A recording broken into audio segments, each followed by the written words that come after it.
Hi friends, Poonam Thube ब्लॉगमध्ये आपलं स्वागत आहे। आज मी आले आहे छत्रपती संभाजी महाराजांच्या समाधी स्थळाकडे दर्शनासाठी।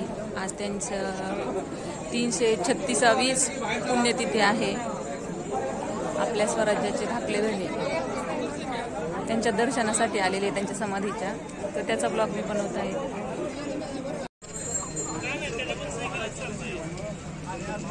टाइम मिळते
आपण माझ्या मागे जे हत्यारं दिसत आहेत ही संभाजी महाराजांची हत्यारं आहेत। ही इथे ह्या वाड्यामध्ये संग्रहित करून ठेवलेले आहेत।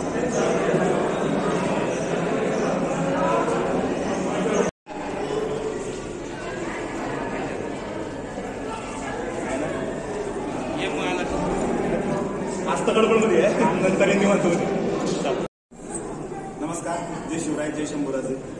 तुम्ही समोर बघू शकता छत्रपती श्री संभाजी महाराज यांचं जे वृंदावन होतं ते समाधीस्थळ, त्या समाधीस्थळामध्ये जे त्या काळामध्ये जे दगड वापरले होते त्या दगडांपैकी हे 2 दगड इथे आपल्या समोर आहेत।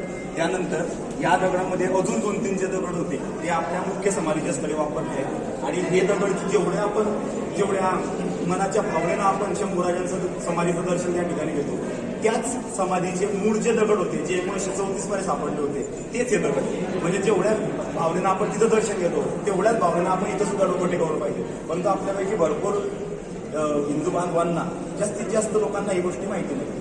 त्यानंतर समोर फोटोमध्ये तुम्हाला आपण दाखवलं आहे संभाजीराजांच्या रक्षा आणि अस्थी, त्या सुद्धा त्यामध्ये दाखवल्या। आणि हे गोडवेतील मूळ वृंदावन जे 1934 मध्ये सापडलं होतं। म्हणजे शोकांतिका अशी आहे की छत्रपती श्री शिवाजी महाराज यांच्याविषयी आपण भरपूर सारा इतिहास ऐकतो, वाचतो, परंतु शंभूराजांचा असा बहुतांशी इतिहास आहे की जो आपल्यापर्यंत मूळ पद्धतीनं पोहोचला नाही।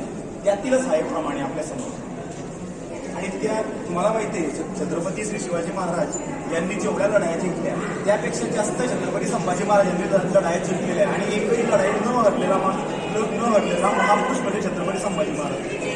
म्हणून आपण छत्रपती संभाजी महाराजांचा इतिहास सुद्धा वाचला पाहिजे। सर्वात महत्वाची गोष्ट तीच आहे, आपण वाचत नाही। छत्रपती संभाजी महाराज की जय। बाळासाहेब जिजाऊंचा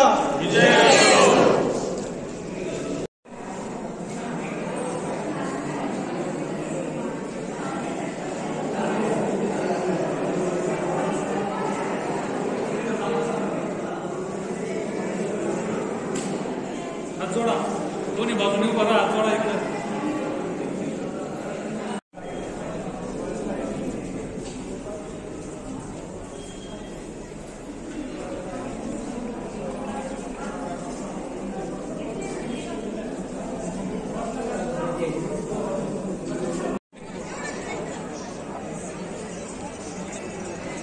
भेटली का इकडं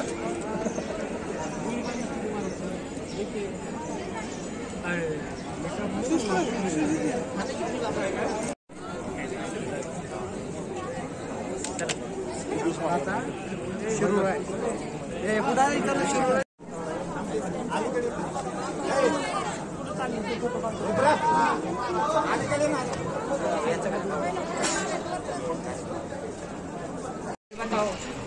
अरे चावल क्या बोल रहे हैं आदमी कितना इधर काम पे वो कुछ पहले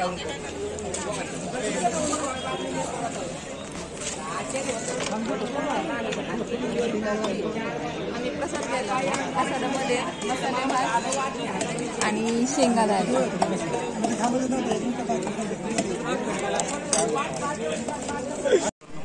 हा बरोबर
चल इकडून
डायरेक्ट तिकडे जायचं. हा मग काय